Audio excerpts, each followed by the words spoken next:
सल्ली अला मुहम्मदिन व आले मुहम्मद वज्जल्फर। आज हम इस मजलिस में हाजिर हुए अपने वक्त के इमाम को, पाँचवें बादशाह का पुरसा देने। इमाम बाक़िर अलैहिस्सलाम का पुरसा देंगे हम अपने वक्त के इमाम को और दुआ करेंगे जो आंसू निकलें वो रुमाल फ़ातिमा में जगह पालें। ये मेरा जो मौला है, उन्होंने इतने मोजिज़ात दिखाए, इतने मनाज़रे किए कि मौला की शोहरत बहुत हो गई। अरे हशाम बिन अब्दुल मलिक ने मौला को दमिश्क बुलाया।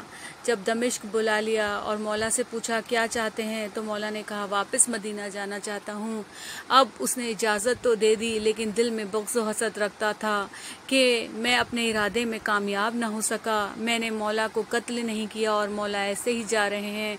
तो उसने क्या किया, उसने जैसे ही मौला मदीना मुनव्वरा पहुँचे और मौला को कहा कि मौला, मैं आपके लिए एक जिमली लकड़ी का बेहद खूबसूरत ज़ीन भेज रहा हूँ और मैंने सुना है आप लोग तोहफ़ा खुद रख लेते हैं और उसको इस्तेमाल करते हैं। तो मेरा भी दिल चाहता है कि ये जो ज़ीन है आप रख लें और इसे इस्तेमाल करें। अरे जैसे ही ज़ीन पहुंची, मौला ने घोड़े में कसवाई और मौला उस घोड़े पर सवार हुए। अरे ज़ीन में जहर डाला था उसने। अरे जैसे ही ज़ीन पर सवार हुए, मौला के पूरे बदन में अरे जहर फैलने लगा। मौला के बदन में सनसनाहट थी, मौला का बदन में वरम हो गया। अरे मौला ज़ीन से संभल कर ज़मीन पर आए। मौला समझ गए अब मेरा आखिरी वक्त आ गया है। अपने बेटे इमाम सादिक को बुलाया और कहा सुनो, आज मैं तुम्हें इमामत सौंपता हूँ और कुछ मेरी वसीयतें सुन लो। कहा पहले मेरी पहली वसीयत, मेरा गुस्ल कफन तुम करना, मेरी नमाज जनाजा तुम पढ़ाना। अरे मेरे बाबा के पास मुझे दफना देना और जब मेरे जनाजे को उठाना तो एक मजलिस बर्पा करवाना जिसमें मेरे जद हुसैन का जिक्र हो और जो उन पर मजालिम ढाए गए हैं वो बयान हो। उसके बाद मेरे मौला ने एक और वसीयत की। कहा बेटा, मैं 800 दिरहम छोड़े जा रहा हूँ। इन 800 दिरहम का तुम ऐसा काम करना कि मिना में हर साल मेरी मजलिस बर्पा करवाना। और उस मजलिस में बेटे ने पूछा बाबा क्या जिक्र पढ़ा जाए। कहा उसमें मेरे जद हुसैन का जिक्र पढ़ना कि कैसे हम पर मजालिम ढाए गए। और फिर बेटे ने पूछा बाबा और क्या पढ़ा जाए उस मजलिस में। कहा ये पढ़ना कि कैसे जब मेरे जद दुनिया से रुखसत हो गए तो उनकी बहनों के सर से अरे नौके नेज़ा से चादर छीनी गई। उसके बाद ये पढ़ना कि हमें दरबारों बाजारों में फिराया गया। अरे सिर्फ फिराया ही नहीं गया, अरे क्या कहूँ, जिस बाजार से फिराया गया अरे वहाँ छतों पर औरतें थी, वो गर्म पानी हम पर डाल रही थी। जो मर्द जमीन पर थे वो हमें पत्थर मार रहे थे। अरे कुछ औरतें तो अंगार भी डाल रही थी। एक अंगार अरे मेरे बाबा सैयद सज्जाद के हमामे में आ गया। मेरे बाबा का हमामा जलने लगा। मेरा बाबा जिनके दोनों हाथ बंधे थे अरे उस हमामे को भी निकाल नहीं सकता था। उसके बाद पढ़ना अरे कैसे हम लोगों को दरबार में ले जाया गया। अरे दरबार में यजीद तख्त पर बैठा था और मेरे बाबा को वहाँ बिठाया गया जहाँ गुलाम बिकने आते थे। जमीन पर मेरा बाबा बैठा रहा। किसी आने वाले ने पूछा क्या ये गुलाम बिकने आए हैं। बस मैं ज़ारो कतार रोने लगा। अरे मेरा बाबा कितनी बार चाहता कि खुतबा देने को उठे, लेकिन एक गुलाम उनके पीछे खड़ा उनको ताज़ियाने मारने लगा। और ये बताना कैसे जब हम दरबार में फिरे, बाजार में फिरे, तो मेरे जद ने सूरे कहफ की तिलावत की कि लोगों की नजरें मेरी माँ फूफियों से हट जाए। अरे इतना कहते कहते मेरे मौला ने फिर आखिरी वसीयत की, सुनो बेटा तुम मुझे कब्र पर उतारना।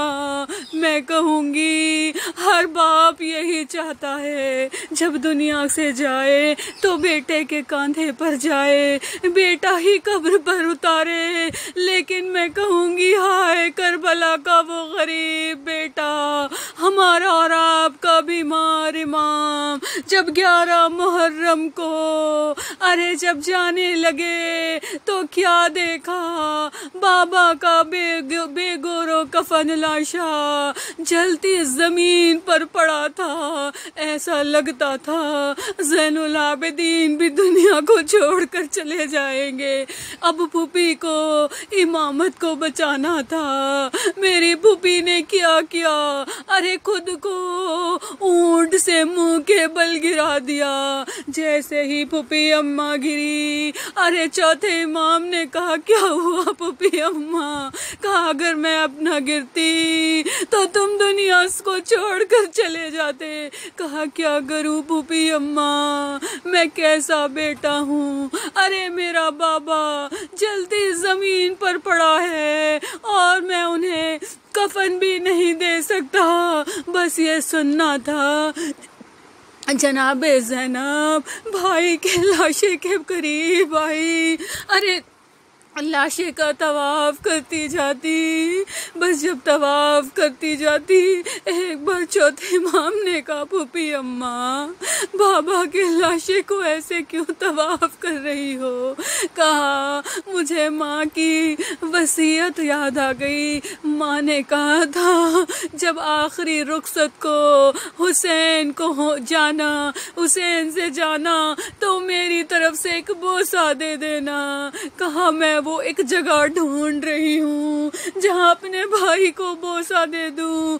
चौथे इमाम ने हमें समझाने को बताया मेरा बाबा इतना जख्मी था कि जो हम हाथ में अंगूठी पहनते हैं जितना नगीना छोटा सा होता है उतनी जगह भी जख्म के बिना नहीं थी कि मेरी फूफी अम्मा बोसा दे सकती। उसके बाद फूफी अम्मा वो जब जाने लगी फिर पलट कर आई। कहा फूफी अम्मा अभी तो आपने बाबा को खुदा हाफिज कह दिया था, अब वापस पलट कर क्यों आ गई। कहा मुझे वो दिन याद है जब मेरा भैया छोटा था, एक बार ईद के कपड़े की जिद की थी। अरे जन्नत से फरिश्ता दर्जी बनकर मेरे भैया के कपड़े लाया था। अरे मैं भी उसी की बेटी हूँ, अगर तुम इजाजत दो तो मैं जन्नत से कफन मंगवा लूँ। चौथे इमाम ने कहा अरे जो फटा हुआ लिबास नहीं छोड़ गए, अरे वो जन्नत का कफन कैसे छोड़ कर जाएंगे, अरे वो भी नौच कर ले जाएंगे। बस इतना सुनना था। जनाबे ज़ैनब अहद करती उठी, ए भाई तेरे लाशे को बेगोरो कफन देख कर जा रही हूँ, लेकिन ये ज़ैनब तेरी मजलूमी के किस्से हर जगह ऐसे बयान करेगी कि जो भी करबला जाएगा कुछ लाए या ना लाए अपने लिए करबला का कफन जरूर लाएगा। इन्ना लिल्लाहि व इन्ना इलैहि राजिऊन। रसन पे कज़ाई तस्लीमन ले अमरे। परवरदिगार इस मुख्तसर से अज़ादारी को कबूल फरमा। परवरदिगारी नासों को रुमाल फ़ातिमा में जगह मिल जाए। परवरदिगार हमारे महरूमीन के दराजात को बुलंद कर। परवरदिगार हमारे वालिदैन का साया हमारे सरों पर सलामत रख। जो हज ज़ियारत जाना चाहते हैं उन्हें जल्द से जल्द बुला। परवरदिगार जो बीमार इन्हें शिफाए कुल्ली अता फरमा। परवरदिगार हमारे उन गुनाहों को बख्श दे जिनसे दुआएं रद्द हो रही हैं और आखिरी की बादशाह की ज़ियारत नसीब हो और वो हमसे राज़ी हों। आमीन या रब्बुल आलमीन। तक़ब्बल।